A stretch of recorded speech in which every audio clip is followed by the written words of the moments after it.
Good morning. आज हम लोग 16 मई 2024 से 22 मई 2024 तक के करंट अफेयर्स को देखने वाले हैं।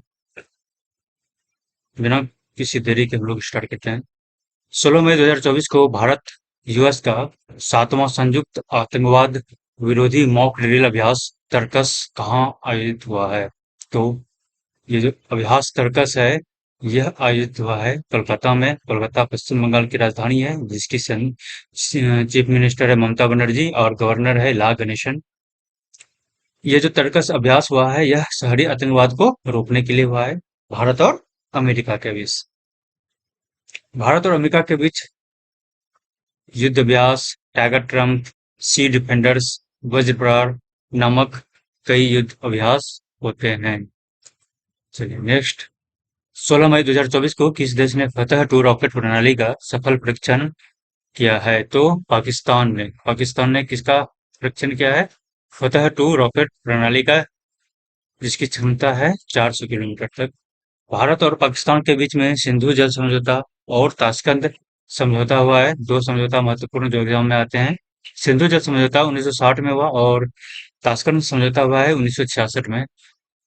सिंधु जल समझौता नेहरू और अयूब खान के बीच में हुआ था और ताशकंद समझौता हुआ था शास्त्री और अयूब खान के बीच में। नेक्स्ट आइए। 16 मई 2024 को किस बैंक ने भारत का पहला virtual credit card pixel launch किया है?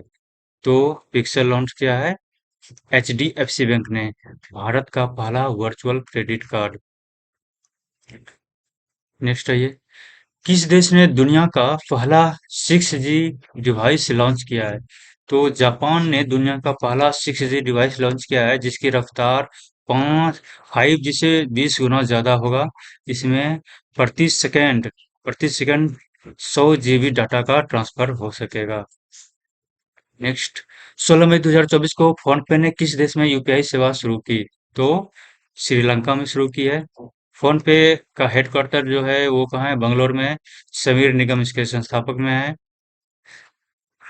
फोन पे ने लंका पे के साथ समझौता किया है यूपीआई सेवा देने के लिए। नेक्स्ट है ये।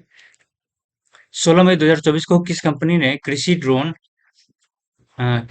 कृषि ड्रोन को डीजीसीए से सर्टिफिकेट प्राप्त हुआ है? तो एआईटीएमसी वेंचर्स जो कंपनी है, इसका एक कृषि ड्रोन है जिसका नाम है विराज। कृषि ड्रोन का नाम क्या है? विराज। इसको मान्यता प्राप्त हो गया है। अब ये मतलब कि सर्टिफिकेट प्राप्त हो गया है किससे? डीजीसीए से। डीजीसीए का मतलब होता है नागरिक उड्डयन महानिदेशालय। नागरिक उड्डयन महानिदेशालय से इसको क्या हो गया है? सर्टिफिकेट प्राप्त हो गया है। नेक्स्ट है ये। 16 मई 2024 को केदारनाथ यात्रा के संचालन के लिए उत्तराखंड पुलिस ने कौन सा ऑपरेशन शुरू किया है? तो उत्तराखंड पुलिस ने ऑपरेशन मर्यादा शुरू किया है केदारनाथ यात्रा के संचालन के लिए। उत्तराखंड के मुख्यमंत्री हैं पुष्कर सिंह धामी और यहाँ के गवर्नर हैं गुरमीत सिंह। उत्तराखंड में Jim Corbett National Park, Nanda Devi National Park, फूलों की घाटी नेशनल पार्क और Rajaji Gangotri Govind National Park भी है। नेक्स्ट है 16 मई 2024 को नेशनल एथलेटिक्स फेडरेशन कप में चोपड़ा ने कौन सा पदक जीता? तो स्वर्ण पदक जीता। ये जो नेशनल एथलेटिक्स फेडरेशन कप हो रहा है वो कहाँ हो रहा था? भुवनेश्वर में हो रहा था और यहाँ नीरज चोपड़ा ने स्वर्ण पदक जीता भाला फेंक से संबंधित है। भाला फेंक। और इसी प्रतिस्पर्धा में डीपी मनु को सेकंड पोजीशन हासिल होता है। उत्तम बाला साहेब पाटिल को थर्ड पोजीशन हासिल होता है। तो भाला फेंक से संबंधित तीन खिलाड़ी हम लोगों को याद रहना चाहिए। एक तो नीरज चोपड़ा सबको पता है, डीपी मनु, उत्तम बाला साहेब पाटिल। चलिए नेक्स्ट है ये। 16 मई 2024 को कहाँ कांस फिल्म फेस्टिवल 2024 में भारत पवेलियन का उद्घाटन किया गया है? तो भारत पवेलियन का उद्घाटन कांस फिल्म फेस्टिवल 2024 में मतलब कि उद्घाटन हुआ है और यह कहाँ हुआ है? फ्रांस के शहर में। इस भारत पवेलियन का नाम रखा गया है सूत्रधार, जिसका थीम है क्रिएट इन इंडिया। नेक्स्ट है ये। 2023 में वैश्विक इंटरनेट शटडाउन में कौन सा देश शीर्ष पर रहा? तो भारत शीर्ष पे रहा।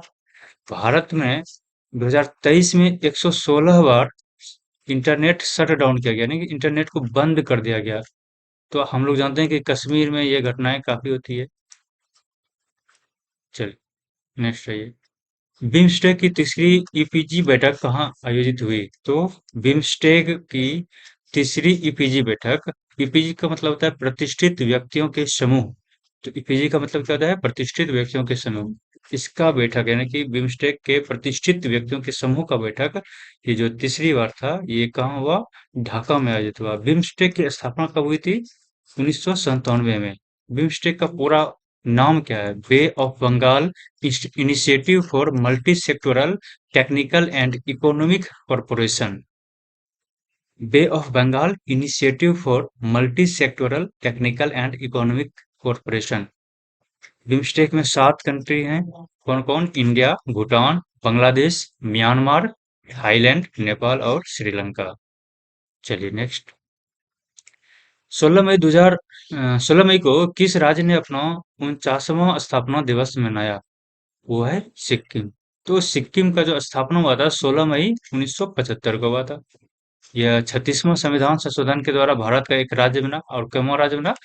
22वां राज्य बना। सिक्किम जो राज्य है, इसका जो पशु है यानी कि राजकीय पशु, क्या? राजकीय पशु। तो सिक्किम का राजकीय पशु क्या है? लाल पांडा। सिक्किम के सीएम हैं प्रेम सिंह तमांग और गवर्नर हैं लक्ष्मण प्रसाद। चलिए नेक्स्ट। 17 मई 2024 को रक्षा पर 12वीं भारत मंगोलिया संयुक्त कार्य समूह की बैठक कहाँ आयोजित हुई? तो उलान बटोर में हुई। उलान बटोर में क्या हुआ? रक्षा पर यानी कि डिफेंस सेक्टर पर भारत और मंगोलिया के बीच में संयुक्त कार्य समूह की बैठक संपादित हुई। मंगोलिया की राजधानी है उलान बटोर, जान रहे हैं। मंगोलिया दुनिया का सबसे बड़ा स्थल रुद्ध देश है। मंगोलिया दुनिया का सबसे बड़ा स्थल रुद्ध देश है। इसका मतलब है यानी कि ये लैंड लॉक्ड कंट्री है। इसके आसपास में, इसके कहीं भी सीमावर्ती क्षेत्र पे समुद्र नहीं है। चारों तरफ इसके क्या है? कोई ना कोई देश मौजूद है। और मंगोलिया में ही गोबी मरुस्थल है। भारत के साथ नोमैडिक एलिफेंट युद्ध अभ्यास होता है, जो भारत और मंगोलिया के बीच। कौन कौन सा युद्ध अभ्यास? Nomadic elephant. एक और होता है खान क्वेस्ट। नेक्स्ट है ये। 17 मई 2024 को Nandini dairy T20 world cup के लिए किस देश की प्रायोजक बनी है? तो नंदिनी डेयरी ये कर्नाटक की डेयरी है। और यह स्कॉटलैंड टीम का क्या बना है? प्रायोजक बना है, यानी कि स्पॉन्सरशिप नंदिनी डेयरी के पास है। कर्नाटक के सीएम कौन है? सिद्धारमैया। नेक्स्ट है ये। किस देश में माउंट इबू ज्वालामुखी फटा है? तो माउंट इबू ज्वालामुखी फटा है इंडोनेशिया में। इंडोनेशिया की राजधानी अभी कहाँ है? नुसंतारा। इंडोनेशिया की राजधानी नुसंतारा पहले कहाँ थी? जकार्ता। इंडोनेशिया में कई द्वीप है जिसमें जावा, सुमात्रा, बाली, बोर्नियो और सुलावेसी प्रमुख रूप से आते हैं।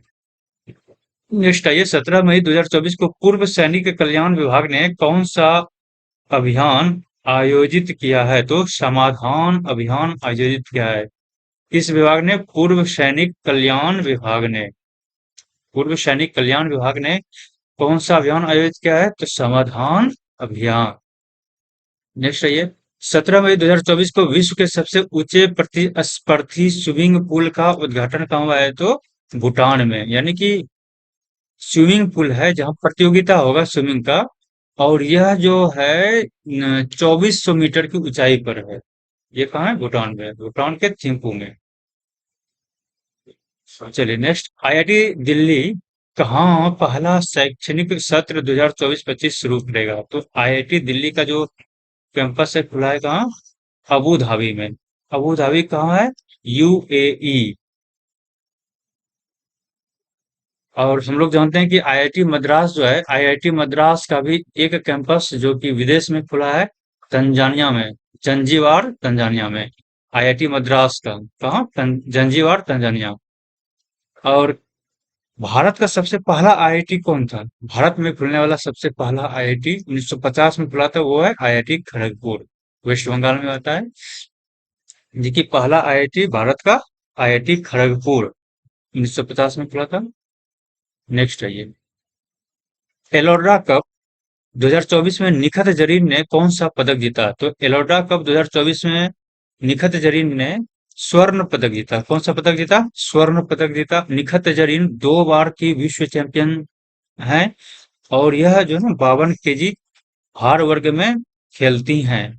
एक मीनाक्षी हैं, मीनाक्षी 48 केजी भार वर्ग में खेलती हैं, ये भी इस कप में स्वर्ण पदक जीती है। एलोरा कप 2024 में मीनाक्षी 48 किलोग्राम में क्या जीती हैं? स्वर्ण जीती हैं।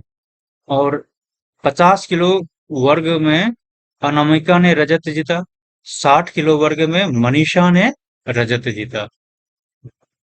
चलिए नेक्स्ट आइए।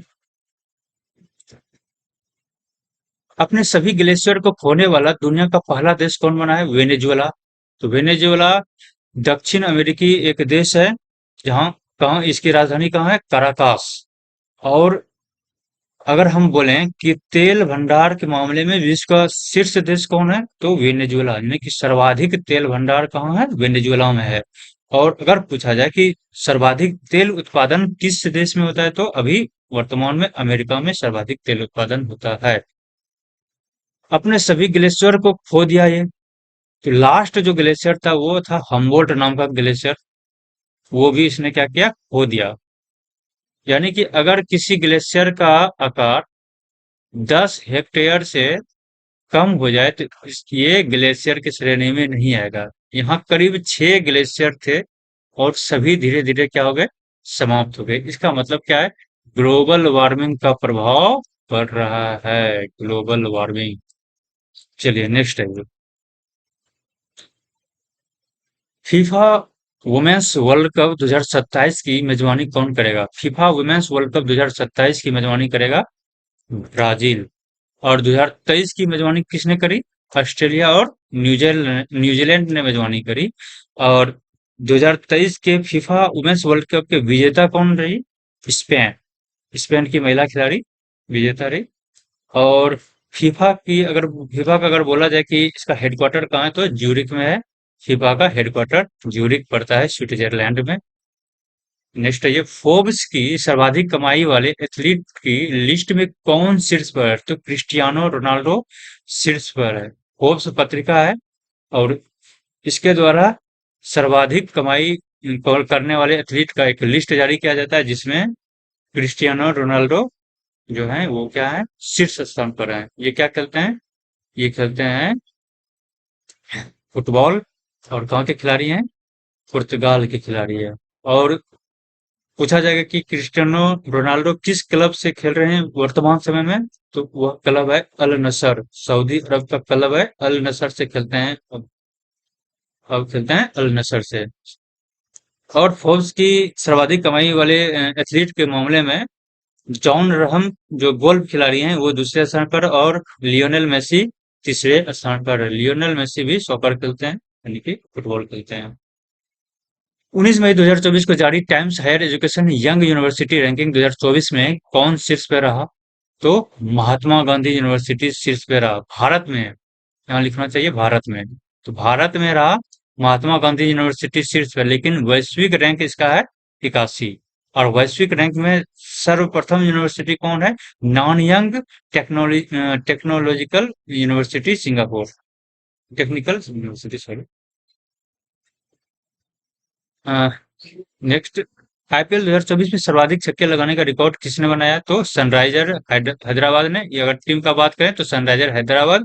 और अगर व्यक्ति की बात किया जाए तो अभिषेक शर्मा ने सर्वाधिक छक्के लगाया, 42 छक्का लगाया। अगर पूरे टीम ने लगाया है 160 छक्का, यानी कि एक चौथाई छक्का लगाया है अभिषेक शर्मा ने। किसे पीएसयू समर्पण अवार्ड से सम्मानित किया गया है? तो हेमंत खत्री को क्या कौन सा अवार्ड मिला? पीएसयू समर्पण अवार्ड। हेमंत खत्री जो है ना सीएमडी हैं।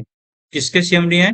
हिंदुस्तान शिपयार्ड लिमिटेड के सीएमडी हैं, जिसका हेडक्वार्टर है विशाखापट्टनम। ठीक है, हिंदुस्तान शिपयार्ड लिमिटेड के सीएमडी हैं हेमंत खत्री, और इन्हें ही पीएसयू समर्पण अवार्ड से सम्मानित किया गया है। हिंदुस्तान शिपयार्ड लिमिटेड की स्थापना हुई है 1941 में। पीएसयू मतलब होता है पब्लिक सेक्टर यूनिट। नेक्स्ट है ये, 19 मई 2024 को किस देश के राष्ट्रपति इब्राहिम रईसी का हेलीकॉप्टर क्रैश में मौत हो गई? तो ईरान के राष्ट्रपति थे इब्राहिम रईसी, इनका मौत हो गया हेलीकॉप्टर क्रैश में। फिलहाल में ईरान के राष्ट्रपति हैं मसूद पेजेशकियान। और कहा जाता है, एक शक हुआ था कि कहीं ये यूएसए या इजराइल से तो तनाव के कारण इन दोनों की तो संलिप्तता नहीं है, लेकिन पता नहीं क्या हुआ। चलिए नेक्स्ट है। मिस पिंक नेपाल 2024 का खिताब किसने जीता? तो अनमोल राय ने। अनमोल राय ने क्या जीता? मिस पिंक नेपाल 2024 का खिताब। ये ट्रांस वुमन है। ये जो मिस पिंक नेपाल 2024 का आयोजन हुआ, ये काठमांडू में हुआ। ये ट्रांसजेंडरों के लिए एक सौंदर्य प्रतियोगिता है, मिस पिंक नेपाल। 20 मई 2024 को किसने इटालियन ओपन 2024 का एकल खिताब जीता?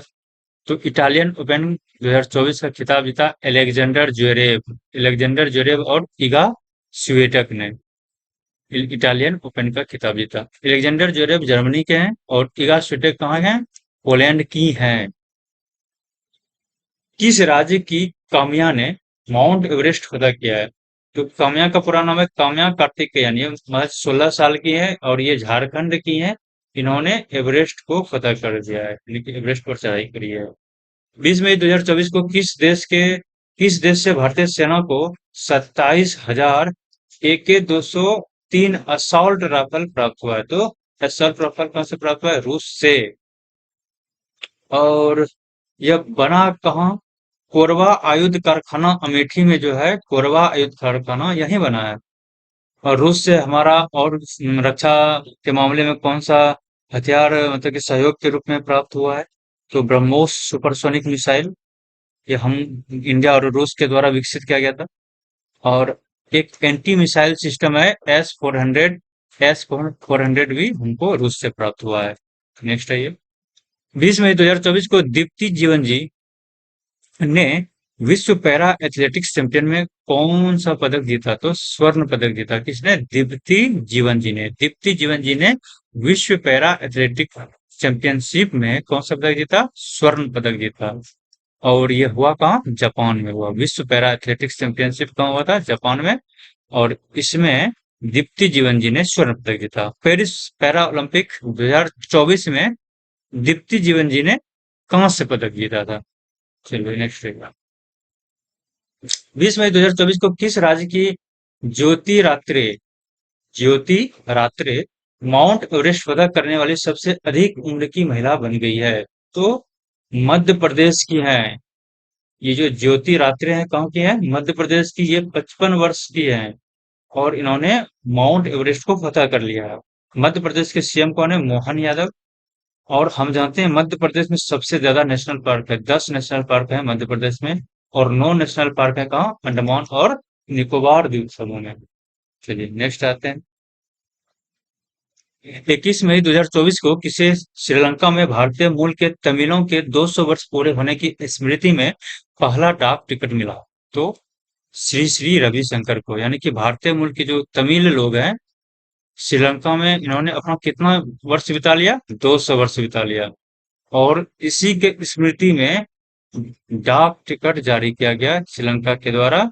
और इस डाक टिकट को किसने एक्सेप्ट किया, ग्रहण किया? श्री श्री रविशंकर ने। श्रीलंका के अभी वर्तमान समय में जो राष्ट्रपति हैं वो है अनुराग कुमारा दिशानायके। अनुराग कुमारा दिशानायके। भारत और श्रीलंका के बीच में जो एक जल डमरू मध्य है उसका नाम क्या है? पाक जल डमरू मध्य। और श्रीलंका का जो कैपिटल है, कैपिटल का नाम क्या है? श्री जयवर्धनेपुरा कोट्टे। नेक्स्ट है ये। एनसीबीसी की रिपोर्ट के अनुसार 2014 से 2022 तक एससी छात्र नामांकन में कितने प्रतिशत की वृद्धि दर्ज की गई है? तो 44% वृद्धि हुई है 2014 से लेकर 22 तक। एनसीबीसी को बोला जाता है, क्या बोला जाता है? राष्ट्रीय पिछड़ा वर्ग आयोग। इसकी स्थापना 1993 में नई दिल्ली में हुई थी। और राष्ट्रीय पिछड़ा वर्ग आयोग के अध्यक्ष अभी कौन है? गंगाराम अहीर। राष्ट्रीय पिछड़ा वर्ग आयोग के अध्यक्ष कौन है? गंगाराम अहीर। राष्ट्रीय पिछड़ा वर्ग आयोग का जो स्थापना होता है अनुच्छेद 338 बी के तहत, और इसी के तहत 2018 में इसे संवैधानिक दर्जा प्राप्त हुआ। तो राष्ट्रीय पिछड़ा वर्ग आयोग को संवैधानिक दर्जा कब मिला? 2018 में। किस अनुच्छेद के तहत इसे संवैधानिक दर्जा मिला? अनुच्छेद 338 के बी के द्वारा। नेक्स्ट है ये, 21 मई 2024 को किस राज्य सरकार ने लुप्त प्राय मैतेई टट्टुओं को बचाने के लिए कदम उठाया? तो मणिपुर। मैतेई टट्टू मतलब घोड़ा। भारत में 7 आधिकारिक घोड़े हैं, जिसमें से जो मैतेई टट्टू है उसमें से एक है, यानी कि भारतीय नस्ल का घोड़ा है। और हम लोग जानते हैं कि पोलो खेल भी मणिपुर से ही स्टार्ट हुआ है, और पोलो खेल में घोड़ा का योगदान तो आप जान ही रहे हैं। तो नेक्स्ट है ये, एलन मस्क ने कहाँ स्टारलिंक सेवा की शुरुआत की है? तो इंडोनेशिया में। हाल फिलहाल में मई में इंडोनेशिया में क्या किया है? स्टारलिंक सेवा प्रारंभ किया है।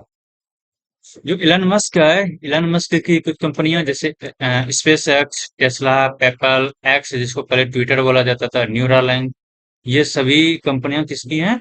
एलन मस्क की हैं। Space x, Tesla, PayPal, x और न्यूरालिंक। नेक्स्ट है ये, किसने एमिलिया रोमाग्ना ग्रैंड प्रिक्स जीता? किसने जीता? मैक्स वर्स्टपेन ने। एमिलिया रोमाग्ना ग्रैंड प्री जीता मैक्स वर्स्टपेन ने। 21 मई 2024 को किसने फलों को पकाने के लिए कैल्शियम कार्बाइड के इस्तेमाल के खिलाफ चेतावनी जारी किया है? तो एफएसएसआई ने। यानी कि एफएसएसआई का कहना है कि आप जो फल पकाते हैं, अब आप कैल्शियम कार्बाइड से फल नहीं पकाएंगे। ठीक है, कैल्शियम कार्बाइड से फल क्यों नहीं पकाएंगे? क्योंकि कैल्शियम कार्बाइड से निकलता है एसिटिलीन गैस, आर्सेनिक और फास्फोरस। और ये जो आर्सेनिक और फास्फोरस है, ये मनुष्य के स्वास्थ्य के लिए हानिकारक है। इस कारण से कैल्शियम कार्बाइड का इस्तेमाल आप फल पकाने में नहीं करेंगे। एफएसएसआई का फुल फॉर्म क्या होता है? भारतीय खाद्य सुरक्षा और मानक प्राधिकरण, जिसकी स्थापना हुई है 2008 में। और इसके अभी जो हेड हैं कौन है? अपूर्व चंद्र। तो कैल्शियम कार्बाइड के स्थान पर किसका इस्तेमाल करने के लिए बोला गया है? एथिलीन का इस्तेमाल कीजिए आप। एथिलीन। चलिए, 22 मई 2024 को भारत की एकता भयान ने, किसने? भारत की एकता भयान ने विश्व पैरा एथलेटिक चैंपियनशिप में कौन सा पदक जीता? तो स्वर्ण पदक जीता। किसने? एकता भयान ने स्वर्ण पदक जीता। किस खेल में? विश्व पैरा एथलेटिक्स चैंपियनशिप में। वैश्विक यात्रा व पर्यटन सूचकांक, वैश्विक यात्रा या पर्यटन सूचकांक में कौन शीर्ष पे रहा? तो अमेरिका शीर्ष पे रहा। इस सूचकांक में भारत का स्थान है 39। वैश्विक यात्रा और पर्यटक सूचकांक जो है विश्व आर्थिक मंच के द्वारा जारी किया जाता है। कृत्रिम बुद्धिमत्ता AI, artificial intelligence global forum कहाँ खोला गया है? तो कहाँ खोला गया? सियोल में खोला गया। और इस सियोल कहाँ की राजधानी है? सियोल है दक्षिण कोरिया की राजधानी। और सह मेजबानी किसने किया था इस फोरम का? ब्रिटेन ने। तो ब्रिटेन और दक्षिण कोरिया मिलकर कृत्रिम बुद्धिमत्ता ग्लोबल फोरम खोला है सियोल में। ब्लूमबर्ग बिलियनियर इंडेक्स में कौन शीर्ष पर रहा है? तो बर्नार्ड अर्नोल्ट। मई 2024 का ये खबर है कि ब्लूमबर्ग बिलियनियर इंडेक्स में बर्नार्ड अर्नोल्ट शीर्ष पर रहेंगे। 22 मई 2024 को किस राज्य ने आपदा प्रबंधन के लिए ड्रीम्स प्लेटफॉर्म का अनावरण किया है? तो असम ने। असम ने किस प्लेटफॉर्म का अनावरण किया है? ड्रीम्स, DRIMS, जिसका मतलब होता है आपदा रिपोर्टिंग और सूचना प्रबंधन प्रणाली। ठीक है, चलिए नेक्स्ट है, 22 मई 2024 को आयरलैंड, नॉर्वे और किस देश ने फिलिस्तीन को एक देश के रूप में मान्यता दी है? तो स्पेन ने। चलिए नेक्स्ट, 22 मई 2024 को IOCL ने भारत के पहले प्रीमियम फ्यूल XP 100 को 100 की पहली खेप किस देश को निर्यात की है? तो श्रीलंका को। तो आईओसीएल जिसको बोलते हैं इंडियन ऑयल कॉरपोरेशन लिमिटेड, इसने एक प्रीमियम फ्यूल है, यानी कि बहुत ही महंगा और अच्छा क्वालिटी का, जो पर्यावरण के अनुकूल है। ये पर्यावरण के अनुकूल ईंधन है, XP100। इसकी पहली खेप किसको निर्यात की है, यानी कि कहाँ भेजा गया? श्रीलंका भेजा है। और निर्यात किस पोर्ट से हुआ है? ये याद रखना जरूरी है, निर्यात हुआ है जवाहरलाल नेहरू पोर्ट, मुंबई, नावा शवा जिसको बोला जाता है।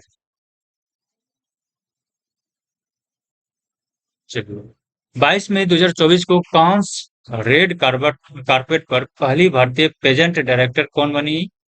तो अर्मीमाला बरुआ।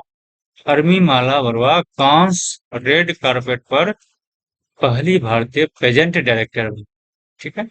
चलिए नेक्स्ट। किसने एआई फीचर्स के साथ को पायलट प्लस पीसी लॉन्च किया है? माइक्रोसॉफ्ट ने। यानी कि अब जो विंडोज होगा, एक विंडोज की नई कैटेगरी ही लॉन्च कर दिया है, जिसमें कि क्या रहेगा? एआई फीचर्स पहले से इनबिल्ट रहेगा। एआई फीचर्स पहले से ही इनबिल्ट रहेगा।